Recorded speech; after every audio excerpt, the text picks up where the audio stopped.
Spider-Man Brand New Day. I liked it. I like Spider-Man Brand New Day. I do want to immediately jump into the fact I did look at spoilers because I am not a big movie goer. I wanted to see if it was worth my while, and it was. It made, I think, the movie a little bit less enjoyable than it should have been. Because going in there and not knowing what's going to happen probably is better.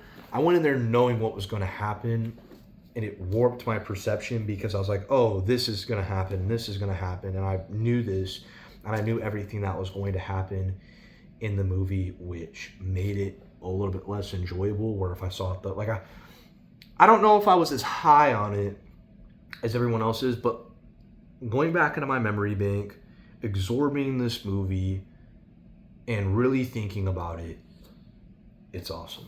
So let's get into it. So the things I want to talk about the things I didn't like. In the Odyssey, there wasn't very many things I didn't like. In this, I don't know if I'm a big fan of still doing the Ned and MJ story. I get it, MJ is his love interest. I get it, Ned is his best friend. But what was the point of forgetting him for 4 years later for him to go and her remember him and remember Peter Parker, but not love him, in her words, and for Ned not to know him? So I wasn't a big fan of that. They almost should have not had him in the movie. I'm trying to sit here and I'm trying to think of where I would have taken it in that direction, but I get they have to be in there. I get why they have him in there, but are we going to go through this for another movie? So when Spider-Man 5 comes out, is he still going to try to go after MJ, or are we going to get a new love interest and a new character? Are we going to have Ned? We're going to forget about Ned, but they didn't look like that was what's going to happen based off the final part of the movie. Literally the last 2 minutes of it did not look like they're going to go away from Ned because he introduced himself and all of that jazz. But there's just something about it where we're doing this when they're not supposed to remember who he is, and we're seeing him, and it's 4 years later. That's what I think made it difficult for me to believe, was after 4 years, he's now going to the party, and they're now seeing him at the party. He didn't try years ago. He waited 4 years for this to go by for him to then go try to talk to them. It was weird. I'm not saying they shouldn't be in I just said they shouldn't be in there and they should have went with something else. There's just something weird about it for me, is why aren't we introducing a new love character and we close the chapter on that? But at the same time, it does make sense why they're still in it, because you can't, I don't know if they're really willing to end it on Ned and MJ. They just don't remember him. I don't know if that's enough to close that book and then start fresh with new characters. I think there would have still been something unresolved there. So I don't know what I'm talking about. I just don't know if we're going to see another 2 movies where is he still going to go after MJ? Is he going to get MJ? Is then MJ going to die? Is he going to become friends with Ned again? Or are we going to introduce new love characters or love interests? I mean, are we going to get like a Black Cat, for example? Are we going to get this Gwen Stacy?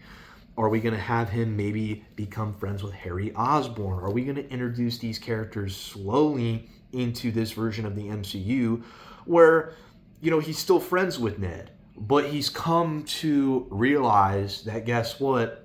MJ's never going to, she doesn't know me. She doesn't remember me. She doesn't know what we had. It almost reminded me, I just watched a couple weeks ago, The Vow with Rachel McAdams and Channing Tatum. I went and watched that because people were like glazing it. Mom's like, it was all right. It wasn't that good. I went and watched it. I was like, yeah, it wasn't that good. But it reminded me of that, where she doesn't remember who Channing Tatum is, but they come to a point where he remembers. And now they're having to do everything from that point of view of she doesn't remember who he is, but he remembers who she is.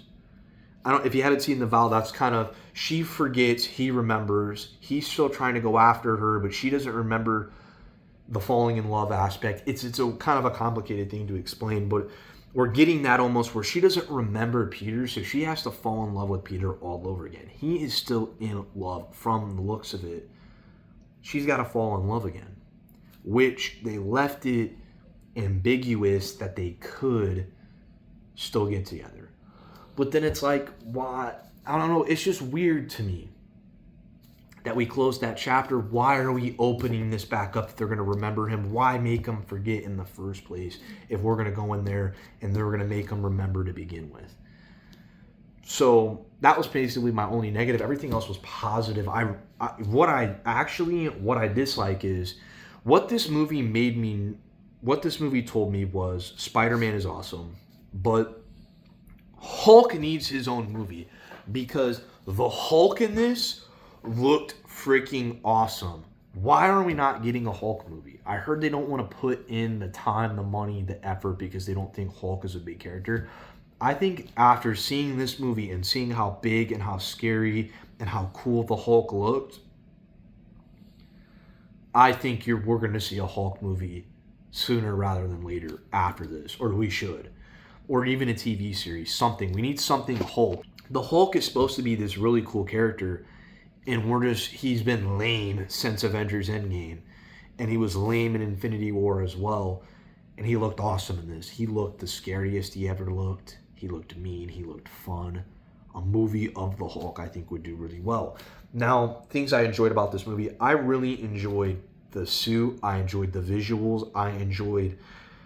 I really did like the aspect of he's alone, he's isolated. We're seeing him kind of cut off from his friends, and he is just being Spider-Man. He's saving the day. He's being Spider-Man. He's being Spider-Man. He's doing Spider-Man things. But I really enjoyed the level where it's like his arachnid is going up because of the stress levels. He finally went and saw Ned and MJ. That's causing him stress. He saw her with another guy. There's still feelings there for him. He doesn't have Ned there as well. He doesn't have anybody. He doesn't. Aunt May passed away. He's got nothing. He's been isolated for 4 years. Now he's upset. He doesn't have the Avengers to lean on because they don't know who he is. And I enjoyed that aspect of we're seeing him kind of be able to use manual webs, and we're seeing this all go haywire, and we get to see the geniusness of Peter Parker, which I enjoyed. I enjoyed seeing how he's got like his own AI in his suit, and it didn't feel super like what we usually see with the Tony Stark gear. It didn't feel like that. It didn't at all in my eyes. It just felt cool. Like, this is something Peter would make. If he has knowledge of that's what his suits were like previous, why wouldn't he want to make a suit similar to that now? When he made it himself, and he's super smart, and he makes this device that he puts on him to control him. And I enjoyed the fact that he wanted to save Jean Grey. And I enjoyed the fact of the Spider-Man. I heard somebody say, and I might butcher it, but the whole thing about Peter Parker is he's battling being Spider-Man and like doing things for the greater good. Like doing things, making the sacrifice of being Spider-Man at the detriment of Peter Parker. And we see that in this movie, or we've seen it from him where he is selfless. He's a selfless character. He is willing to help Jean Grey. He's willing to help these people. We see him, give up Ned, give up MJ to save them. It really wasn't about himself. It wasn't a selfish act like it was a selfless act. For you and your safety, you don't need to know me. And I guess thinking about it now, where he was selfless. He didn't want them to they weren't getting an MIT. She's got these bruises. He's putting them in danger to where, like in maybe a TASM 2, you could look back where Gwen dies because she is at the hands of Spider-Man in the way that he lives, to where he doesn't, in his mind and in his thing, he doesn't get to have a relationship like that because she's always going to be in danger. They weren't together for 4 years, and Jean Grey is going into his mind and is finding her and is becoming her and doing the things that she is doing in this movie, which I really liked Jean Grey. I thought she was great. I thought the acting was very good from her. I thought the motive was very good. I've heard people say she was a little bit too ruthless. But that's the redeem. You know what I mean? I think that that's a good part because we get to see the redemption of that. Similar to Scarlet Witch, but not the same, because I think Jean Grey did more. Like, killing more people was more destructive. But the fact that Peter showing, or Spider-Man showing, you know, he was willing to sacrifice himself for her, that she doesn't need to be alone. Here it's this moment of Aunt May, in a vulnerable moment. You can live in this moment of what she's telling me, and this is what I'm living. You can't get in here. I'm going to willingly let you come and read my mind. And it was a refreshing take on Spider-Man that I don't know if we've gotten. I don't know if we've gotten something like this, where he was selfless. Because Spider-Man 3, he had the ego, which I'll talk about that in a little bit. I think Amazing Spider-Man 2, you know, he didn't give up Gwen. Gwen died, which I think Amazing Spider-Man 3 could have been interesting, maybe the way they would have taken things. But he didn't give up Gwen. He didn't give up. He was told to give up Gwen. Like, the life that you live and who you are, Gwen is going to get hurt, and we see Gwen die of the consequences of Spider-Man being, or Peter being Spider-Man. We see that. You're trying to live two lives, and someone's going to get hurt. She is going to be what the villains come after. That is your weakness there. And that's your kryptonite, basically. Someone is going to come after that. And we see her die in Amazing Spider-Man 2, or The Amazing Spider-Man 2, which is whatever you want to say. To where, in this one, we see him sacrifice. We see him go out there and take the bullet for Jean Grey. We see him overcome the adversity that he has, where his hormones, and he's being, like, I really enjoyed it. I really enjoyed Tom Holland's performance, and reliving it, rethinking about it, and marinating it a little bit more. I really did enjoy, you know, I keep saying, you know, my apologies, guys. I'm catching myself repeating a word too much. If it's too much, I'm sorry. I'm trying to get a little better, but I'm trying to think at the same time where we're gonna segue now back to Spider-Man. I like that we get to see him be more human, where he's saving. He has that where he goes into the red eyes and the arachnid hormones take over, and he's brutally beating somebody, and we see him attack that lady, the police officer, and he feels regret, and he's like, I need to be able to control this. I need to be able to control it. It's getting out of control. And we see that where Toby, it felt very Spider-Man-esque, where someone describing it in that way, I don't remember exactly what he said, but it was along those lines of, you know, Peter sacrificing, you know, being Spider-Man or being Peter, and having to sacrifice those things to be Spider-Man. I felt just epitomized this movie. It was just a really, really good movie. Really good movie. And it was funny, and there were funny moments, and it was funny seeing him, or not funny, but it was good seeing him by himself. We get to see Spider-Man without the help of friends, without the help of things.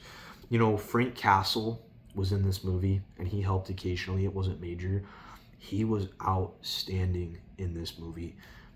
Punisher and Spider-Man together were hilarious. They were a great duo. I loved that. The comedy in there was funny when these two were together, and I really enjoyed them together in this movie. They were a great comedy central. After seeing how well Punisher and Spider-Man work together, I personally, in my opinion, I want to see a Deadpool Spider-Man movie. We got Deadpool Wolverine. Let's get Deadpool and Spider-Man. Let's freaking do it. Let's make it. Let's do it. Make it a Deadpool movie, and we get to see a rated R Spider-Man. Let's talk about that. But I just enjoyed this movie. I just enjoyed it. It was a very enjoyable movie. It was a very humbling movie of seeing Spider-Man in that way where he is down. He doesn't have the friends. He's in an isolated position. He doesn't have anything going for him in that way, but we see him battle through that adversity, battle through the isolation, the lonely feeling, and seeing him.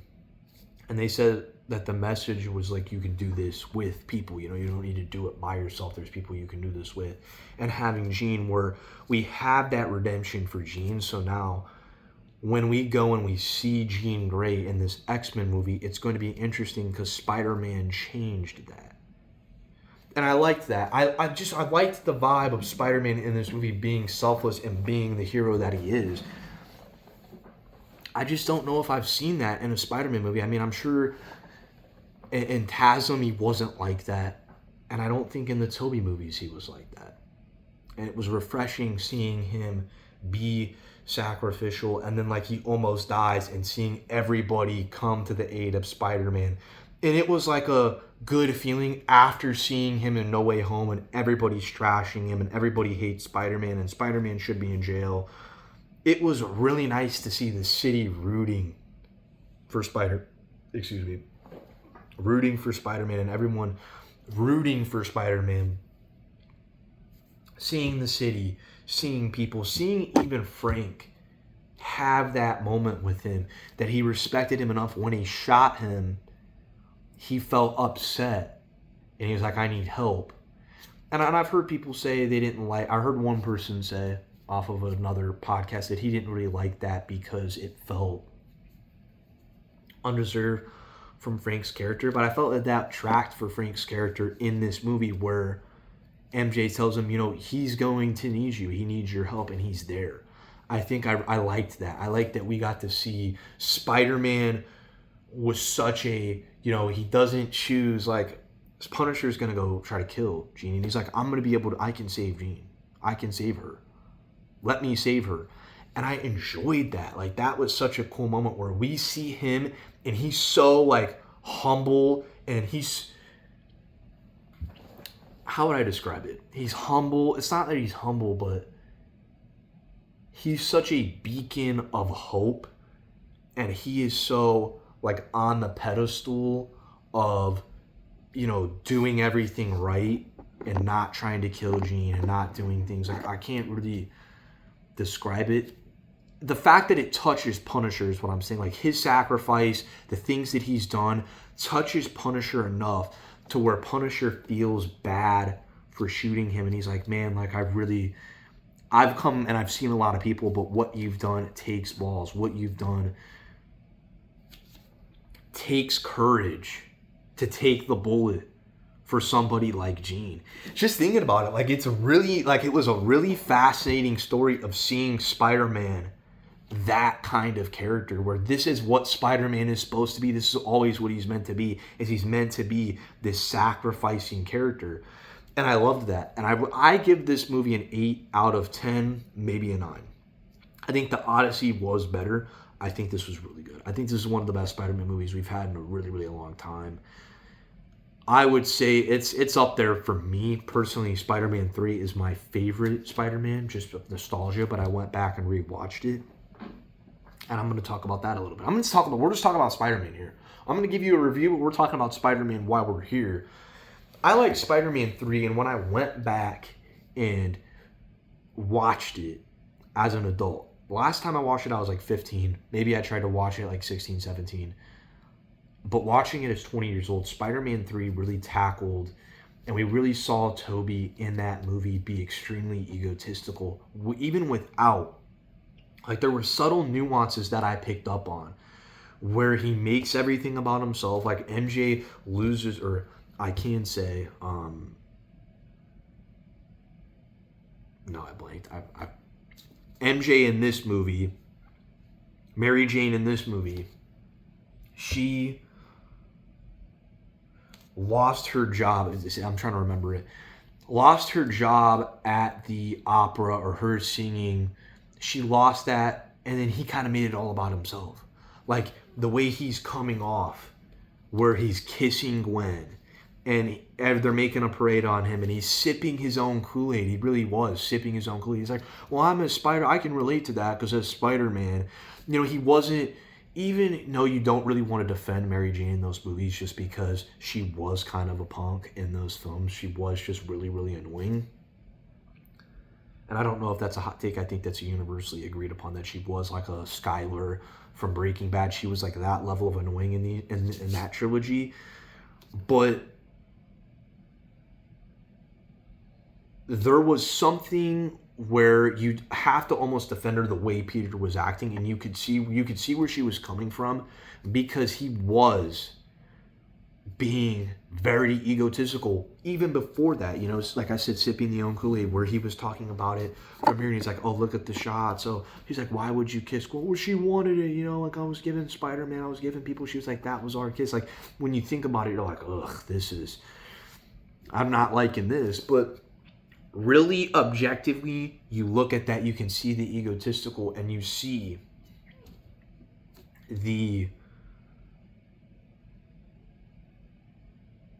that ego and the vengeance and the dark side of Peter in that third film. But when he gets that suit, the way that he acts, the way that he's extremely lewd to Mary Jane, almost hits her, and he's with Gwen, and he's going after Flint Marko. And this movie has its flaws. It has its flaws, but I think this underlying message that I didn't get when I was younger, that now I get, was just outstanding. It was like, I had to look it up, because I was like, am I the only one seeing this? Because he's going for vengeance. It's dark. He almost becomes like a Batman-like. He's like for vengeance, like a Batman-style character, almost Batman-esque, where kills people, so not exactly to it, but the way that he wants to kill Flint Marko and Mary Jane in that movie, or not Mary Jane, Aunt May. I think Aunt May universally needs to be in the Hall of Fame for like Shakespeare's soliloquy type of moments in film. Her in Spider-Man Brand New Day was great. People aren't gonna like you for you. It was something along those lines. I don't remember exactly what she said in Brand New Day, but it was something where there are going to be people that dislike you because you're special. But what you have to do is you have to be you, because they didn't say great power becomes great responsibility. She said something close to it, and it was very emotional. It was very good. And I love that, because it's a good message for people to take away from the film. Like when Aunt May in Spider-Man 3, when she's sitting there telling Peter, why I don't want Flint Marko to die. I don't want him to be killed, because who am I to say he deserves to die and he does? It's like, and she's like, she was crying in this scene. She's like, I loved Ben and Ben died, but I don't wish that upon anybody else. And you see the cogs turning in Peter's mind, and then he realizes what he did was wrong, and he loses that suit. And you see how that vengeance and the ego and everything took over. Then you see at the end of the film where he listens to Flint Marko, and Flint Marko tells him, I didn't mean to shoot him. I didn't mean to kill him. It was a mistake. I accidentally pulled the trigger. And he had forgiveness for Flint, but you get that perspective of that story, and thinking about it, when you take that in, maybe this is how it always was supposed to be interpreted, and maybe just because I was young, I didn't interpret that way. But I thought it was very good. Like, it's a lot. It's messy. There's a lot going on there, and I get it. It's not for everyone, but I thought that the message, like, he forgave, and then you have Harry forgive him because he thought he killed his father, and then it was like you look at it from perspective of, you don't know when you look at it from someone's perspective, or when you get told what actually happened, to where he comes to Peter's aid and sacrifices himself for Peter. And you see even Peter try to save Eddie still, which I think is very good. I would really do want to see Tom Holland's Spider-Man, especially what we saw from him in this movie, and how much awesome he was, and how like true to the character of Spider-Man I feel like he was, where he was just selfless, like I said, like a selfless character, like was willing to give up the nuance, like was willing to give up his life to be Spider-Man and save people and save the people that's associated with him. I would love to see the dark version of his character and see how dark you can take him. Where he, to me, almost think about it as like the most saving, most selfless version of Spider-Man. Maybe I'm wrong. Maybe people will come out and say it. And I'll give my TASM speech here in a minute. Where he is so selfless and, you know, the things he's gone through and the things that he does, that I want to see how dark we can get him. I want to see Tom Holland be like the villain in his own movie, like be the villain like that. I think that would be really interesting. We see him get that dark suit, and we get to see him, and we kind of see him go a little bit that way, and how he's like, I need to control this because people are going to get hurt, and I can't let anybody get hurt. I just can't let that happen on my watch. And he runs over to the lady and is apologizing, and was really, really well done. Was really well done. So I want to see it where he does get that Venom suit and he's starting to beat people, and he's like maybe even kills a villain, and we see him go to those lengths. Because even like in Spider-Man, like this version of Peter's like always trying to save people. He was trying to save Doc Ock.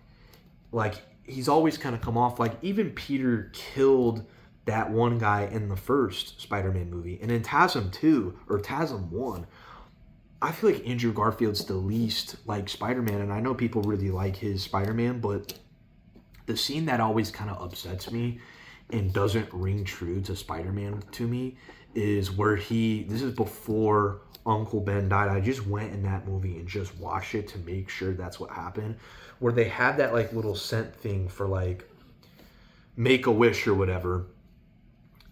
And the guy's like, sir, like you're a penny short. He grabs into that thing and throws it. And he goes, there you go. Now am I a penny short? And that just doesn't scream Spider-Man to me whatsoever. It doesn't. Like him killing the guy, like Toby killing the guy in the first one, I think isn't as bad as him taking something from Make-A-Wish, throwing it in the guy's face and saying, does that cover it now? And the way he was acting, really bratty and really rude and disrespectful in that moment. Like, he was acting how Bully Maguire was acting in Spider-Man 3, but that was the first film. And he even acts like Batman in that movie. Like, he tries to do the Batman voice, and he's, like, thwipping people up on the wall. I just didn't feel like that, particularly, in my opinion, fits really well. Sorry about this, guys. I'm messing up the camera here, trying to get it good. So Spider-Man 3 is probably my favorite. I think Brand New Day, I do want to see it again or really think about it. I think it's going to be up there as one of my favorites. Now, I think the best Spider-Man movie of all time is Across the Spider-Verse, I think is the best one. The animated are very good. This one's up there. Like, I'm thinking, I know Spider-Man 2 is one of the best, for sure. No Way Home's up there. Spider-Man 1's up there. I know a lot of people are lower on the Tom Holland ones. But I think this one's probably maybe if we're excluding the animated, I would be okay if we went Spider-Man 2, Spider-Man 1, Brand New Day on the third. And then I think the TASMs are the lowest of the totem pool. I don't think they're bad. Like I said, they just don't scream Spider-Man enough to me. I thought Brand New Day was amazing when it came to conveying the saving and the humility that Spider-Man has. I loved it. I just thought that was really cool. And to think that he was that had that much humility and had that much on wanting to save people, that it made Frank Castle, the Punisher, sit there and say, you know, you have courage. I've met a lot of people and not a lot of them are as good as you. And obviously he would sit there and say he's not as good. But I always thought the Punisher was really cool. Oopsies. I'm getting ruckusy here, guys. I'm sorry. I'm all over the place. I'm getting excited. It's like just the fact that we see Punisher gain that much respect. Even like the Hulk. He's like, we're friends, man. You don't have to do this. To he was able to break the Hulk out of Hulk in being the Hulk. He was able to break Bruce Banner out of being the Hulk by just conveying. He was willing to save Jean Grey. he realized he messed up and went and was going to correct the mistake. Excuse me, I'm burping up. I had a freaking Coke here, and it's just making me burp it up. So I'm sorry, guys. You guys have to see this. My apologies. Just like the fact he's willing to go save Jean Grey, who's tried to kill him the whole movie, and is taking him over and did this stuff with MJ. He was like, I messed up here, and was still willing to go and save her, and was willing to take the bullet for her. Like, he didn't even know her that well. He's like, oh, I see what happened with your sister. That's, it happened with my aunt. Look at this. And he shows the aunt, speech. I want to go back and re-listen to that. But beautiful. Beautiful. I thought it was really well done. And the suit, I think it's my favorite suit. The action was really cool. It wasn't there wasn't a ton of action in there, I felt. I thought the action was really cool. And I do think I really need to see him get that Venom suit. Because, again, the version of him is so much different than I think Toby and Andrew. I need to see what he's like when he gets the Venom. How is he acting? Like, everything along those lines. Now, on to the end where him and Ned do the dab up. When I originally saw that spoiler, I'm like, oh my God, Ned remembered. I don't think Ned remembered. I don't think he remembered. I don't think Ned remembered him. I think he put together when MJ said, be careful, Peter. And he's like, Peter? That Spider-Man's name is Peter? So when he walked over and went, they did the dab up, and he's like, Peter? I think he put 2 and 2 together that Peter was Spider-Man, but I don't think he remembered him. Is how I took it when I saw it. When I saw it, just that clip, when I got the spoiler, and I saw that, I was thinking, oh my God, he remembers. But I took it as a way that he figured out that Spider-Man is Peter Parker. So I rank it up there. I'm not saying Spider-Man 3 is the best Spider-Man movie. I'm just saying that's my personal favorite. I think this one's climbing up there, I think, with rewatch ability. I really, really enjoyed the Punisher's relationship with those two had. And it just felt very Spider-Man-esque. He's like quipping as he's doing it. He's like, oh, he's saving people, the way he's flying through, the way the suit looked. And I just felt Tom Holland, I thought he did really good in The Odyssey. And I was like, I think he did even better than he does in Spider-Man. I think this was very comparable and probably his best performance as Spider-Man. I freaking loved it. I thought it was really good. If you're on the fence about seeing it or you have seen it, let me know your thoughts down below. But I love this character of Spider-Man, and I'm ready to see him more. I'm very curious to see what's going to happen to him in Secret Wars or in Avengers Doomsday. I'm very excited to see where they take it from here because, like I said, I didn't quite like that he's still kind of chasing MJ and we're kind of still hanging on. But then I get it at the same time. You don't have that closure just yet. So I don't know. Are we going to see a Black Cat introduced? I think Black Cat is a love interest for him, or if we see a Gwen Stacy or a Harry Osborn. I want to see what we do when we get this version of Spider-Man with a Venom suit. Like, there's a lot that I want to see left in the tank. And the thing about Tom Holland is he still looks young. So it's not like he's like 30 and he still looks really young. So if he can keep that up, we could have this guy till he's 90. We can keep this guy till he's 90 if he continues to look as young as he does. But I really enjoyed this movie, and just talking about Spider-Man in general, I think the best Spider-Man movie, if we're going animated, is Across. I was thinking about it today. Spider-Man is just such a badass character to me, and I felt Miles might be one of the most badass versions of Spider-Man. And the reason I think Across is the best is because he breaks the mold. Like, I really enjoy how all of the female characters, the older, wiser female characters, where you have Miles' mother, you have Aunt May. I really enjoy those. I enjoy those speeches because they do ring home to the point where you can apply it to your life. Like, thinking about Miles' story where she's like, don't let anyone tell you don't belong, Miles. else. Don't let anyone tell you that. And he goes to the Spider Society, or that world of spiders, with Miguel O'Hara, and they legitimately tell him he doesn't belong. He doesn't deserve to be Spider-Man. You weren't meant to be Spider-Man. You are an anomaly. And your world's going to crumble. And then he's like, we're going to see about that. Like, it was just so badass. So badass. I think that one is the best Spider-Man movie if we're talking. Into the Spider-Verse is good. But the fact he goes up against every Spider-Man doesn't give enough. He's like, I want them all.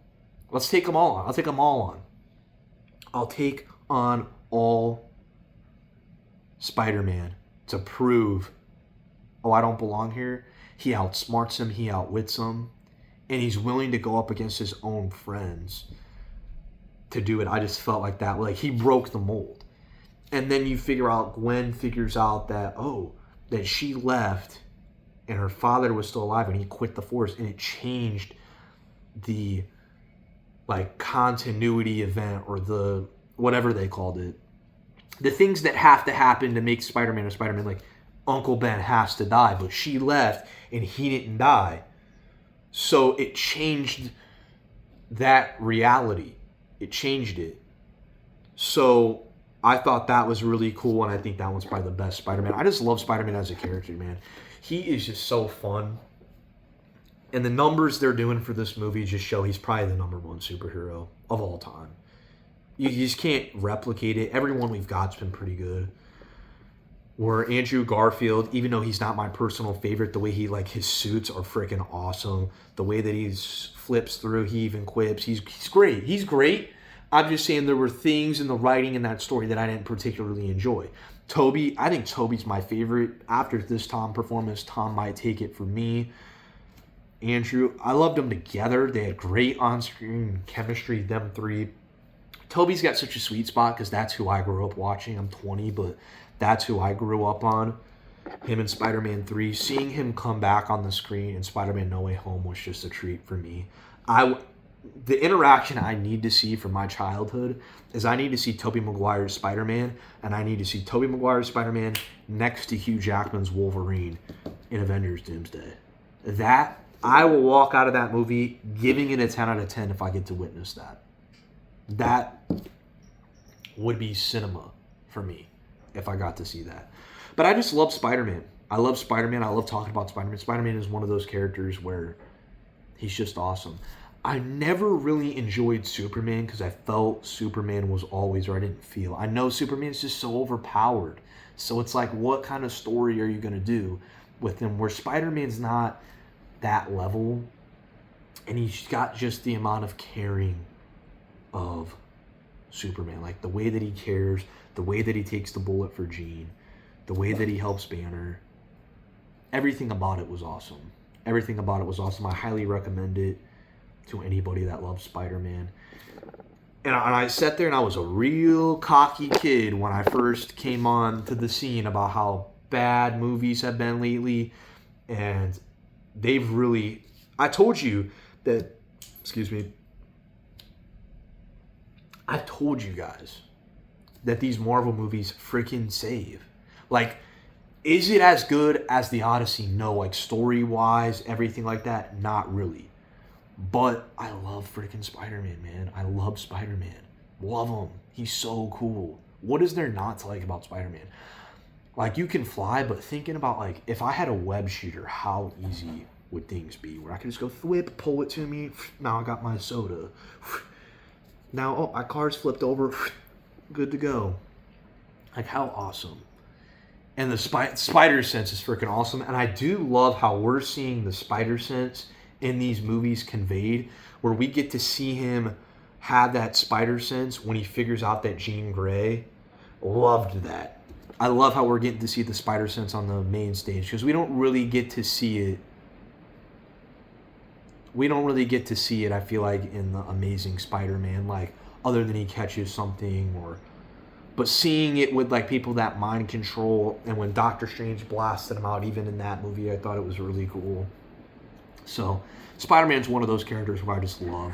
And I thought I'd give my review, and then just talk about my favorite Spider-Man movie and what I think the best Spider-Man movie is.